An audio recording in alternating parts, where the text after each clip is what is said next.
আমরা সরকারের জায়গা থেকে এখনো চূড়ান্ত বক্তব্য পাইনি যে তারা কি গণভোট একেবারেই মানছে না, এরকমটাও তারা বলছে না।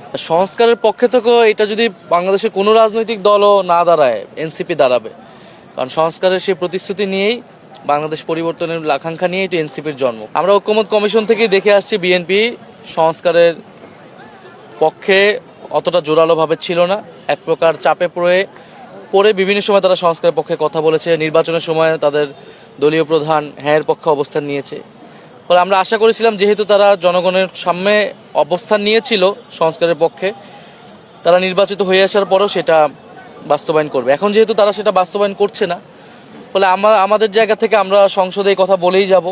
পাশাপাশি আমরা রাজপথেও এটার পক্ষে জোরালো অবস্থান তৈরি করব। তারা নানান ঘুরিয়ে পিছিয়ে কথা বলছে, আমরা হয়তো ঈদের পরবর্তী অধিবেশনে তাদের কাছ থেকে আরও স্পষ্টভাবে জানতে চাব যে তাদের এই গণভোট বা গণরায় নিয়ে তাদের অবস্থান কি। তাদের চূড়ান্ত অবস্থান আসার পরে আমরা আমাদের চূড়ান্ত অবস্থান ব্যক্ত করব।